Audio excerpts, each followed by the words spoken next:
हाय दोस्तों, नमस्कार। आज हम आपके लिए लेकर आए एक बढ़िया सा ग्रामर जो कक्षा आपकी 5वीं से लेकर के जब तक आप पढ़ेंगे तब तक आपके एग्जाम में आएगा और साथ में पढ़ाई करने के बाद में आपकी पूरी लाइफ के आपके बोलचाल की भाषा में इंग्लिश स्पीकिंग में जबरदस्त भूमिका अदा करता है। आज का ये ग्रामर जिसका नाम आपके सामने देख रहे हैं है क्वेश्चन टैग। अब ये क्वेश्चन टैग क्या होता है इसको हम एक एक करके आप देखेंगे और ये वीडियो देखने के बाद में क्वेश्चन टैग से संबंधित जितनी भी प्रॉब्लम है सारी की सारी प्रॉब्लम आज ही इसी वीडियो में दूर होने वाली है। तो बिना स्किप किए पूरा देखेंगे और देखेंगे तो इसका आनंद आपको सिर्फ एग्जाम पीरियड में ही नहीं बल्कि पूरी लाइफ में आपको इसका आनंद मिलता रहेगा। अब क्वेश्चन टैग होता क्या है? इस क्वेश्चन टैग को हम टेल टैग भी बोलते हैं, कभी कभी टेल टैग। Tail tag. अब टैग क्या होता है? टैग एक पदवी है, एक छोटा सा पदबंध है जो किसी बड़े काम को संक्षिप्त में व्यक्त करने के लिए किया जाता है। कि कौन सा बड़ा काम को संक्षिप्त करेगा बताता हूं। ये काम करेगा एस्नो टाइप क्वेश्चन, आपने सुना होगा। एस्नो टाइप क्वेश्चन को शॉर्ट में करने का एक तरीका होता है जो आप शॉर्ट में बोलते हैं या किसी सेंटेंस के बाद में जोड़कर देखते हैं। जैसे आप किसी को बोलते हैं आज आप स्कूल जा रहे हैं? नहीं क्या? मैं तो तुम्हारे साथ आऊंगा। नहीं क्या? आप नहीं जाएंगे क्या? ऐसा है क्या? इस प्रकार से जो छोटा सा सेंटेंस सोचते हैं उसे बोलते हैं क्वेश्चन टैग। क्वेश्चन टैग पढ़ने के लिए हमें करना क्या होगा? हमें यहां पर 5 स्टेप में इसको पूरा करना है। कितने? 5 steps. There are 5 steps to complete this chapter totally fully completely. और आज के बाद से क्वेश्चन टैग संबंधी आपको कोई भी प्रॉब्लम हो जाए आप कमेंट बॉक्स में जाकर के मुझे आप सूचित कर सकते हैं, सर आपका पूरा वीडियो देखने के बाद भी क्वेश्चन टैग मेरा कंफर्म नहीं हुआ। मैं गारंटी लेता हूं, मैं पूरी 100% गारंटी लेता हूं ये वीडियो देखने के बाद में क्वेश्चन टैग नाम का जो प्रॉब्लम है आपकी लाइफ से हमेशा हमेशा के लिए फिनिश हो जाएगा। तो आइए हम देखते हैं इस क्वेश्चन टैग को कैसे करेंगे। नंबर 1, जैसे एक सेंटेंस मैंने लिया यहां पर, I have seen you. I have seen you. इसमें आपको क्वेश्चन टैग, ध्यान देना, क्वेश्चन टैग राइट करने को नहीं आएगा। Right the question tag, add the question tag. Question tag आपको ऐड करने को आएगा। किसमें ऐड करेंगे? सिंपल सी बात है, जो सेंटेंस आपको दिया गया क्वेश्चन पेपर में आपको पूरा वैसे जैसे है उतार लेना है। उतारने के बाद में यहां पर आपको कॉमा देना है। कॉमा देने के बाद में आपको लास्ट में अंत में लेना है हेल्पिंग वर्ब, जो कि आपको यहां पर दिख रहा है और नहीं दिखेगा उसके उपाय है, देखते हैं। आप लेंगे यहां पर हैव। बस ध्यान ही देना, जो भी आप यहां पर हेल्पिंग वर्ब लोगे यह स्मॉल लेटर्स लेना कंपल्सरी, कैपिटल्स नहीं। क्योंकि कैपिटल लेटर हम वहां यूज करते हैं जहां पर हमको नया सेंटेंस लिखना पड़ता है। ये नया सेंटेंस नहीं है, आपने क्वेश्चन टैग को ऐड किया हुआ है तो ये है। अब देखेंगे अगर ये सेंटेंस आपका अफर्मेटिव में है तो आपका क्वेश्चन टैग नेगेटिव में ही होगा और सेंटेंस आपका नेगेटिव में है क्वेश्चन टैग अफर्मेटिव में होगा। ओके, अब ये कैसा है? आई हैव सीन यू, ये आपका अफर्मेटिव में है तो आप क्या करेंगे? नॉट लेंगे। लेकिन ध्यान रखना, question tag is the shortest form of astro type question. मानिए क्वेश्चन का छोटा रूप है, संक्षिप्त रूप है, तो आप नॉट पूरा न लेकर के एन यहां पर लेंगे, एन और एपोस्ट्रोफी देके टी। हैवंट, क्या हो गया? Haven't, don't, didn't, doesn't. अब उसके बाद में आप देखिए सब्जेक्ट को। अगर ये सब्जेक्ट आपका प्रोनाउन फॉर्म में है तब तो आप उसे प्रोनाउन में ही लेंगे और प्रोनाउन फॉर्म में नहीं है तो प्रोनाउन बना लेंगे। ये भी आज की वीडियो में सीखेंगे कि किसी का वीडियो कैसे बनाते हैं। अब उसके बाद ये देखिए आई आपका प्रोनाउन है, आपने यहां ले लिया। अब बढ़िया से कुछ सम्मान लगा देंगे, आपका क्वेश्चन टैग पूरी तरह से हो गया तैयार। इसलिए आपको मार्क्स देने के लिए, आपकी कम्युनिकेशन स्किल को स्ट्रांग बनाने के लिए, आपको अच्छे नंबर देने के लिए। ओके, अब आइए एक एक कदम करके, एक एक स्टेप करके हम इस क्वेश्चन टैग को पढ़ना चाहेंगे आज। आइए देखते हैं। तो स्टेप नंबर 1, अब देखिए मैंने आपको पहले बता दिया क्वेश्चन टैग को पूरा करने में आपको 5 स्टेप से होकर गुजरना पड़ेगा और बहुत सिंपल, बहुत आसान, बहुत ही सरल भाषा में है, बहुत ही आसानी सीख लेंगे। बस आपको करना कुछ भी नहीं है, वीडियो को पूरा देखें, देखने के बाद में आप फिर क्वेश्चन टैग के टीचर बन जाएंगे। क्या बनेंगे? टीचर। आप खुद पढ़ाएंगे। आइए देखते हैं फर्स्ट स्टेप क्या है, आप यहां पर देख सकते हैं। फर्स्ट स्टेप में आपको देखना है कि अगर आपके सेंटेंस में हेल्पिंग वर्ब हो तो क्या करेंगे। पहला फर्स्ट स्टेप, अगर आपके दिए गए सेंटेंस में ऑक्सिलरी वर्ब हो, हेल्पिंग वर्ब हो, तो बस सिंपल सी बात होती, क्या करेंगे आप भैया पूरा सेंटेंस लिख लेंगे यहां पर और कॉमा देना बताया गया पहले। कॉमा लगाने के बाद में अब आप देखिए इसमें हेल्पिंग वर्ब है ना, कहां है? इज। इज आप लेंगे बाहर, ऐसा इज ले लिए। अब आप देखिए इसमें नॉट है क्या? है क्या? नहीं है ना। तो क्या बताया गया, अगर सेंटेंस आपका अफर्मेटिव सेंटेंस में है तो क्वेश्चन टैग नेगेटिव ही होगा, तो आप एन को ऐसे ऐड करेंगे, एजेंट। हो गया एजेंट। अब राहुल है, राहुल को हमें राहुल नहीं लिखना है, राहुल का प्रोनाउन लिखना है। राहुल प्रोनाउन क्या होता है? ही और क्वेश्चन मार्क। ये बस आपका क्वेश्चन टैग पहले सेंटेंस का पूरा हुआ। Any problem? नहीं ना, होनी नहीं चाहिए और होगी भी नहीं। मैं आपसे प्रॉमिस करता हूं क्वेश्चन टैग में ये वीडियो के बाद में आपको कोई प्रॉब्लम होने वाली नहीं है। आपने क्या किया, पूरा सेंटेंस फुल्ली लिख लिया है, बाद में कॉमा दिया है और सेंटेंस में आए हुए हेल्पिंग वर्ब को आपने स्टार्टिंग में यहां पर लिखा है।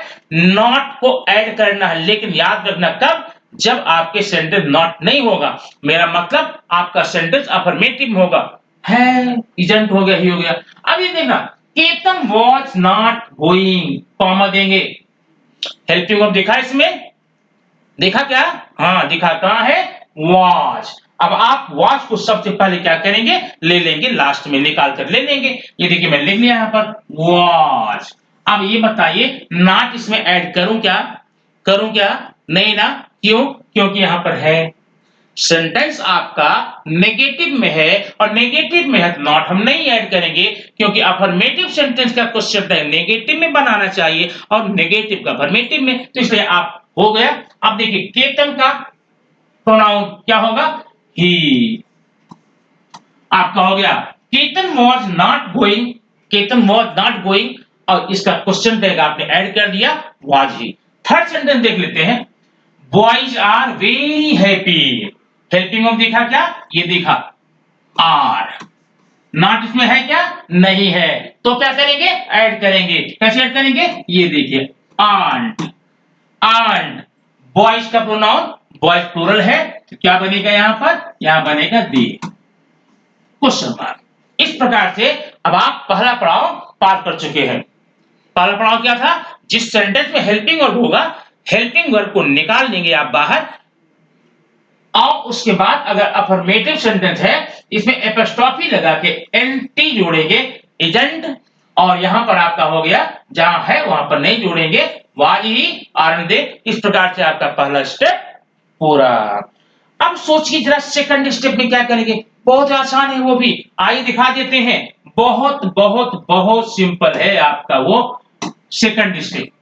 ये है आपके सामने स्टेप नंबर 2। देखिए जरा छोटा छोटा है, बहुत प्यारा प्यारा है, बहुत आसान है, बहुत इंटरेस्टिंग है। देखिए अभी क्या है यहां पे। अब सेकंड स्टेप है, अगर आपके सेंटेंस में हेल्पिंग वर्ब ना हो, ऑक्सिलरी ना हो, ध्यान देना, बिना हेल्पिंग वर्ब का कोई भी क्वेश्चन टैग बनाया नहीं जा सकता। कभी नहीं, नेवर, नहीं बना सकते, कोई नहीं बना सकता, आप भी नहीं बना सकते भैया। तो क्या करेंगे, अब यहां तो हेल्पिंग वर्ब है नहीं, है क्या? नहीं है ना। तो आपको इसमें हेल्पिंग वर्ब क्रिएट करना पड़ेगा। अच्छा एक बात और कर सकते हैं, आप बोल सकते हैं कि हेल्पिंग वर्ब यहां पर है नहीं, ऐसा ना बोल करके बोलिए हेल्पिंग वर्ब हिडन है। इसमें हेल्पिंग वर्ब क्या है? छिपा हुआ है। आपको उसको प्रकट करना है, उसको बाहर निकालना है। कैसे निकालेंगे देखिए, आप ध्यान से सबसे पहले देखेंगे वर्ब, कितनी वर्ब कहां है? कॉल्स, प्ले, रोट, वर्ब मिल गया। अब इसी की हेल्प से आपको हेल्पिंग वर्ब को बाहर निकालना है। कैसे निकालेंगे देखिए, अगर आपके वर्ब में यस या ईएस लगा हुआ हो, यस या ईएस, हाँ देखिए कॉल्स, तब तो हेल्पिंग वर्ब मिल गया आपको, क्या मिला? डज। क्या मिलेगा? डज। आप डज पा गए, ठीक है। और अगर आपका वर्ब फर्स्ट फॉर्म में हो, बेस फॉर्म में हो, मेरा मतलब प्रेजेंट फॉर्म में हो, तो आप उसमें पाएंगे डू। वर्ब अगर आपका बेस फॉर्म में तो मिलेगा डू, और वर्ब अगर आपका सेकंड फॉर्म में होगा तो आपको मिल जाएगा डिड। इस प्रकार से ऐसे सारे सेंटेंस जिसमें हेल्पिंग नहीं होना है, आपको हेल्पिंग क्रिएट करना है, निर्माण करना है। कैसे करना है? टेंस देख के, वर्ब देख के। वर्ब में यस या यस रहेगा, आपको डज ले लेना है। वर्ब फर्स्ट में है तो डू लेना है, और सेकंड है तो डिड लेना है। आइए देखते हैं सेंटेंस में। सीमा कॉल्स मी। सीमा कॉल्स मी, हेल्पिंग वर्ब नदारत है, छिपा है, हिडन है, निकालना है, निकालना आपको आ गया। वर्ब देखिए यहां पर है कॉल्स, यस लगा ना, तो आपको मिलेगा डज, DOES। अब आपको हेल्पिंग वर्ब मिल चुका। अब हेल्पिंग वर्ब मिलने के बाद में आपको क्या करना है? यहां एंटी ऐड करना, क्यों नॉट नहीं है, आपका हो गया डजंट। क्लियर? डजंट के बाद में सीमा का प्रोनाउन क्या होता है आप जानते हैं? ही, सी। सीमा का प्रोनाउन सी। आपका आंसर हो गया, Seema calls me doesn't see. Seema calls me doesn't see. Second देखें, we play kabaddi. We play kabaddi. अब यहां पर वर्ब देखिए, ध्यान देना, हेल्पिंग वर्ब नहीं है। वर्ब यहां पर आपको बेस फॉर्म में है, प्रेजेंट फॉर्म में है, फर्स्ट फॉर्म में है, तो आपको क्या मिलने वाला है? मिलेगा आपको यहां पे कॉमा देके डू, ना जोड़े डोंट। डोंट हो गया। अब डोंट करने के बाद आपको क्या करना है? डोंट करने के बाद में आपको प्रोनाउन लेना है। अब वी ऑलरेडी प्रोनाउन फॉर्म में है, तो क्या हो जाएगा यहां पर? Don't be question mark. Question mark लगाना नहीं बोलना है, क्या रहता है? थर्ड देखिए, गर्ल्स रोट अ लेटर। अब यहां पर हेल्पिंग तो नहीं है, और हेल्पिंग नहीं तो वर्ब देखेंगे। वर्ब कहां? रोट। रोट है, पास्ट फॉर्म बोलते हैं, सेकंड फॉर्म बोलते हैं। इसके लिए क्या आपने देखा? डिड देखा, कॉमा देके लगाएंगे डिड। नॉट नहीं है, ऐड कर दीजिए डिडंट। डिडंट। गर्ल्स का क्या होगा? दे, प्लूरल है ना, डिडंट दे। इस प्रकार से आपका ये हो गया स्टेप नंबर 2। अब स्टेप नंबर 2 के बाद आप आगे बढ़ देंगे, 2-3 कदम और चलने हैं। 3 कदम चलने के बाद हमारे साथ चलते हैं, तो ये आपके क्वेश्चन टैग की लंबी यात्रा जो थी, आप खतरनाक लग रही थी, बहुत सिंपल हो जाएगी। आइए बिना समय गवाए, मैं आपका समय गवाना नहीं चाहता, आइए चलते हैं स्टेप नंबर 3 में। स्टेप नंबर 3 क्या है? देखिए सामने आपके स्टेप नंबर 3। स्टेप नंबर 3 का नाम भैया है इंपरेटिव सेंटेंस। ये क्या होता है? Imperative sentence. अब पहले हम ये जान लेंगे इंपरेटिव सेंटेंस होता क्या है। All sentences denoting advice, suggestion, order, request, ऐसे सारे सेंटेंस जहां पर हमें आदेश का, सलाह का, सुझाव का, रिक्वेस्ट का बोध होता है, उसे हम बोलते हैं इंपरेटिव सेंटेंस। अगर आपको सलाह बोध की दिक्कत हो रही हो, या यूं कहिए ऐसे सारे सेंटेंस जो वर्ब के फर्स्ट फॉर्म से शुरू होते हैं, याद रखना, वर्ब के फर्स्ट फॉर्म से शुरू होते हैं, ऐसे सारे सेंटेंसेस को हम इंपरेटिव की कैटेगरी में रखते हैं। अब इंपरेटिव समझ गए होंगे। वर्ब लीजिए, मैंने वर्ब लिया राइट, जोड़िए write the letter, write the question, write your name, write your address, जितना भी चाहे बना सकते हैं, और सारे के सारे इंपरेटिव होंगे। ये देखिए, सॉल्व सम्स, प्रश्न को सॉल्व कीजिए।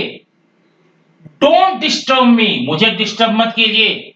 अब दो के दोनों इंपरेटिव है, लेकिन अंतर क्या है? पहले वाले में आपको कुछ करने को कहा गया है, और दूसरे वाले में कुछ करने से मना किया गया है। तो जिसमें कुछ करने को कहा गया है उसे आप बोलेंगे अफर्मेटिव इंपरेटिव, और जिसमें आपको कुछ करने को मना किया जाता है, डोंट लगा हुआ है, उसे आप नेगेटिव। क्लियर? अब इसका क्वेश्चन टैग आंख बंद करके विचार कर लगा सकते हैं। आज के बाद जिंदगी में जब कभी भी आपको इंपरेटिव सेंटेंस मिलेगा, कभी भी कहीं भी किसी कैटेगरी में मिलेगा, इंपरेटिव सेंटेंस का सिर्फ एक क्वेश्चन टैग है, वो है विल यू। पूरा सेंटेंस लिखेंगे, यहां पर कॉमा देंगे ऐसे प्यारा सा, उसके बाद यहां लगाएंगे विल यू। क्या लगाएंगे? Will you. हो गया, सॉल्व पेपर विल यू। इसमें अगर नेगेटिव हो तो भी will you, don't disturb me will you. इस प्रकार से आपका ये इंपरेटिव सेंटेंस का सिर्फ एक ही है। अब एक बात बता दो पते की, ये जो अफर्मेटिव इंपरेटिव है, ध्यान देना, अफर्मेटिव इंपरेटिव है, इसके दो दो क्वेश्चन टैग हैं, एक वोंट यू भी है और विल यू भी है, दोनों चलता है। लेकिन जो नेगेटिव है इसका सिर्फ विल यू ही लिखेंगे। इसका मतलब सिर्फ हम क्या करेंगे, वोंट यू चक्कर छोड़ो, आप हमेशा याद रखेंगे जब कभी भी आपको इंपरेटिव सेंटेंस मिल जाएगा, इंपरेटिव सेंटेंस को मिलते ही पूरा सेंटेंस लिख लेंगे और सेंटेंस लिखकर क्या करेंगे, लगा देंगे will you, WILL you, will you हो गया। कितने भी open the door, will you go there, will you don't call me, will you solve paper, will you write your name, will you. इस प्रकार से कभी भी किसी भी प्रकार का इंपरेटिव सेंटेंस आता है, आप क्या करने वाले हैं, आप विल यू लगा देंगे, आप क्वेश्चन टैग पूरा। ये था स्टेप नंबर 3। अब आगे देखिए स्टेप नंबर 4 और 5 में क्या आप लेकर देखते हैं, वो और भी सिंपल आपको मिलेगा। ये देखिए स्टेप नंबर 4, स्टेप नंबर 4 क्या है, अगर आपका सेंटेंस लेट से शुरू हो, याद रखना लेट से शुरू हो। दोस्तों एक बात जानना चाहिए, लेट वर्ब है और उसके तीनों फॉर्म सेम होते हैं, let let let let let. तो जब ये वर्ब है आपका, जब आपका ये वर्ब हो गया तो मतलब इंपरेटिव हो गया, और जो इंपरेटिव हो गया तो वीडियो लगाएंगे। इसका मतलब ध्यान रखिए, कभी भी हमें इंपरेटिव सेंटेंस में विल यू ही लगाना है, वैसे लेट में विल यू ही लगाना, कॉमा देंगे बढ़िया सा लगाएंगे will you question mark. Confirm, imperative sentence में आपने क्या लगाया, विल यू लगाया ना, तो लेट का भी कंफर्म कर लीजिए, लेट भी अभी आपको मिलेगा जब कभी भी आप पूरा सेंटेंस लिखकर कॉमा देके विल यू लगाए, आपका आंसर हो गया, हुआ ना। अब देखिए लास्ट स्टेप है, फिफ्थ एंड लास्ट, क्या है, लेटस। याद रखना जिस किसी भी सेंटेंस के स्टार्टिंग में लेटस मिल जाएगा, ये सुझाव है, ठीक, प्रपोजल है, इसमें आप कॉमा यहां देंगे, यहां लगाएंगे सॉल्वी, क्या लगाएंगे, सॉल्वी क्वेश्चन मार्क। अगर सॉल्वी से काम नहीं बन रहा है तो आप याद रख सकते हैं सॉल्वी शुड बी, सॉल्वी या शुड बी, ये आप सेंटेंस याद कर लीजिए। इसको आप कभी भी, अब इसमें ये मत पूछेगा हम लोग सॉल्वी कब लगाएंगे, शुड बी कब लगाएंगे, जहां आपकी मर्जी करे। अगर आपके सेंटेंस में लेटस दिया गया है, सेंटेंस की शुरुआत लेटस से हुई है, देखिए लेट अस दोनों को कंट्रैक्ट करके लेट्स बना हुआ है, कभी भी लेट्स बना हुआ है, आप क्या करेंगे, सॉल्वी या शुड बी लगा करके पूरा काम कर लेंगे, आपका इस प्रकार से क्वेश्चन टैग हो गया पूरा, हुआ ना। अब आइए हम देखते हैं कुछ टिपिकल बातें जहां पर कि कभी कभी आपको उलझन हो जाती है, वो उलझन आप दूर करना, मैंने आपसे वादा किया है क्वेश्चन टैग संबंधी जितनी भी प्रॉब्लम होगी, जो भी प्रॉब्लम होगी, सारी प्रॉब्लम आज यही इसी छोटी सी वीडियो में पूरी होने वाली है। ये देखिए, अब आइए देखते हैं कुछ टिपिकल पॉइंट। टिपिकल पॉइंट में क्या है, 5 स्टेप हो गए, ये सिर्फ 5 स्टेप आपके हैं यहां पर। टिपिकल पॉइंट में ये देखिए, पहली चीज अभी आपको मैंने बताया, जब सेंटेंस की स्टार्टिंग में नाउन रहेगा तो आप उसे प्रोनाउन बनाएंगे, ठीक है। अगर प्रोनाउन है तो प्रोनाउन को प्रोनाउन ही रहने देंगे। जैसे देखिए अगर आपके सेंटेंस में ये है he she it they I we you, इतने ऑलरेडी प्रोनाउन है, इनके लिए टेंशन जरूरत नहीं है। अगर सेंटेंस की स्टार्टिंग में ये आ जाते हैं he she it they I we you, तो आप क्वेश्चन टैग में इसको लास्ट में लिख सकते हैं। जैसे I am going there, aren't I, he is funny, isn't he, she is going, isn't she, it is not easy, it is not easy, is it, ऐसा। लेकिन जब कभी आपको नाउन आ जाए, सब्जेक्ट में नाउन आ जाए, उसे आप प्रोनाउन में कैसे कन्वर्ट करेंगे, इसको देख लेना आपके लिए बहुत ही जरूरी है। कैसे, अब अगर आपका सब्जेक्ट नाउन हो तो 3 चीजें हो सकती हैं। क्या क्या 3 चीजें, या तो वो मेल होगा, या तो फीमेल होगा, या कोई नॉन लिविंग होगा, मेल फीमेल नॉन लिविंग। अब इसी को आपको बनाना है प्रोनाउन। देखिए अगर मेल आपका सिंगुलर है, क्या है, सिंगुलर, तब तो उसका प्रोनाउन आप क्या बनाएंगे, ही, और वही मेल आपका प्लूरल है तो बनाएंगे दे। फीमेल में सिंगुलर के लिए शी, प्लूरल के लिए दे। नॉन लिविंग में कोई वस्तु है, ऑब्जेक्ट है, सिंगुलर है तो इट, प्लूरल है तो दे। ये तो रहा आपका प्रोनाउन से संबंधित नियम। अब एक छोटी सी और अंत में बात अगर हम नहीं पूरी कर लेंगे तो आपको हो सकता है आगे प्रॉब्लम हो जाए प्रोनाउन बनाने में। आपने प्रोनाउन तो देख लिया, ठीक है। अब प्रोनाउन में कभी कभी आपका आ जाता है एनिमल, आ जाता है, क्या आता है? एनिमल। अब एनिमल का क्या बनाए? ही बनाए या सी बनाए या इट बनाए? बड़ा कंफ्यूजन होता है बच्चों में। आज की कंफ्यूजन यहीं पर दूर हो जाएगी। ये थे एग्जाम्पल देखिए, मैंने यहां देखा काऊ इज पेट। काऊ एक पेट है। अब आप काऊ देखिए, है तो एनिमल, लेकिन क्या इसका इंग्लिश लैंग्वेज में मेल फीमेल है? जेंडर डिफरेंशिएशन है? हाँ है। ये काऊ, इसका क्या होता है? ऑक्स। काऊ ऑक्स होता है ना, ऑक्स मेल है, काऊ फीमेल है, तो फीमेल है तो फिर फीमेल लगाएंगे, क्या होगा इसका? कॉमा इजंट सी। देख लिए। लेकिन जरा ये देखिए, elephant, elephant is a big animal, ठीक है? या animal is the biggest animal on the land. अब आप देखिए एलिफेंट का प्रोनाउन क्या लगाएंगे? एलिफेंट को आप क्या मानते हैं? मेल मानते हैं या फीमेल मानते हैं? आई डोंट नो आप क्या मानते हैं। गांव में तो बोल देते हैं हाथी है, हथनी है। हाथी और हथनी, हाथी को मेल मान लिया, हथनी को फीमेल मान लिया, ओके। हाथी, कुछ लोग तो हाथा बोल देंगे। वो ना हमारी लैंग्वेज है हिंदी में, हम हिंदी में इतने पारंगत हैं, दुनिया में जो चीज नहीं बनती हिंदी बना लेते हैं। हम केला का केली बना लेते हैं, मेल फीमेल वहां हम लगा दिए ना। पंडित का पंडिताइन बना लिए, ठाकुर का ठकुराइन बना लिए, यादव का यदवाइन बना लिए ना। ऐसा जबकि हमारे डिक्शनरी में यादव यदवाइन वर्ड नहीं है। वो तो हमारी कैपेसिटी है, हमारी योग्यता है कि हम बना लेते हैं। लेकिन इंग्लिश में ऐसा नहीं होता। इंग्लिश में अब चाहे यादव हो चाहे यादव हो, यादव ही लिखेंगे। पंडित पंडित, वहां पंडिताइन वर्ड नहीं आएगा। वैसे भैया एलिफेंट के लिए आप अंग्रेजी भाषा में कभी भी फीमेल वर्ड नहीं पाएंगे। जैसे ही गोट सी गोट, कॉक हेन, डॉग बिच, उस प्रकार से आप एलिफेंट नहीं पाएंगे। और ऐसी कंडीशन जब आए कि एनिमल में आपका डिफरेंशिएशन नहीं हो रहा है, आप करने क्या वाले हैं? पूरा चलन लेके इजेंट लेंगे, इजेंट, और इसके लिए आप इसके लिए लगा लेंगे, इसके लिए सी लगा लेंगे, क्वेश्चन मार्क। बस जहां पर एनिमल के नाम से, जहां पर एनिमल के नाम से उसका जेंडर अलग अलग अंग्रेजी भाषा में नहीं है, वहां पर ऐसे के लिए आप क्या लगाएंगे? इट लगाएंगे। अब देखिए काऊ में इट लगा, काऊ में ही सी हो गया, एलिफेंट में इट हो गया, क्रो में इट हो गया, स्पैरो में इट हो गया, कॉक एन में ही सी है, डॉग बीच में ही सी है, ठीक। अब ये तो हो गया एनिमल संबंधी। जरा हम देखेंगे भी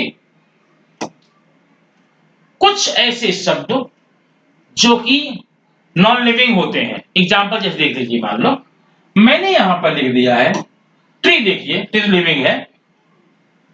ट्री के लिए क्या लगाएंगे? ट्री के लिए हमेशा आप इट ही लगाने वाले हैं, ये पक्का नियम है। लेकिन दोस्तों याद रखना, अगर एक ट्री है, आपकी बुक में कोई लेसन है, कोई चैप्टर है, वहां पर दो पेड़ों के बीच में बातें हो रही हैं, माने एक पेड़ दूसरे से बोल रहा है, मेरा मतलब पेड़ को पर्सनिफाइड किया गया है, पेड़ को पर्सनिफाइड किया गया है। ऐसी कंडीशन में आप पेड़ के लिए भी नाम के आधार पर ही या सी यूज कर देंगे, ठीक।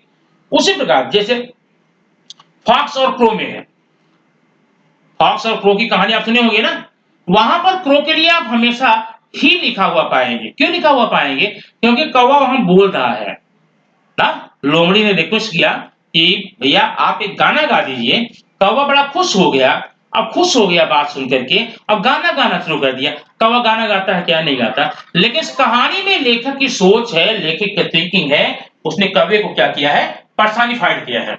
ऐसे में कौवे के लिए ही लगा देंगे। दोस्तों याद रखना, जो नॉन पर्सन है उसके सिंगुलर में तो इट लगना चाहिए, लेकिन अगर वह किसी कारणवश किसी स्टोरी में, कई कन्वर्सेशन में उसे पर्सनिफाइड किया गया है, तो निश्चित रूप से उसके नाम के आधार पर ही या सी लगा लेंगे। तो ये रहा आपका क्वेश्चन टैग संबंधित नियम और सारे नियम हो गए। इसके बाद भी अगर कुछ कहीं पर कंफ्यूजन हो, कहीं पर कोई प्रॉब्लम हो, निस्संदेह रूप से आप कमेंट बॉक्स में जरूर लिखिए और लिख के बताइए कि हम इस पॉइंट में प्रॉब्लम होती है। आपका आंसर विद इन सेकंड, जैसे ही कमेंट आपका मुझे मिलेगा, आपका आंसर तुरंत दे दिया जाएगा। और हाँ, प्रॉब्लम अगर बड़ी रही तो उससे संबंधित छोटा सा वीडियो बना करके मैं आपके नाम पर समर्पित कर दूंगा, ठीक, अगर ये प्रॉब्लम हुई तो। लेकिन आप अगर पूरा देख लेंगे, हमें पूरा विश्वास है आप खुद का, अपने घर के बच्चों का, अपने दोस्तों का, अपने भाई बहनों का निश्चित रूप से कल्याण करेंगे, सिखा देंगे।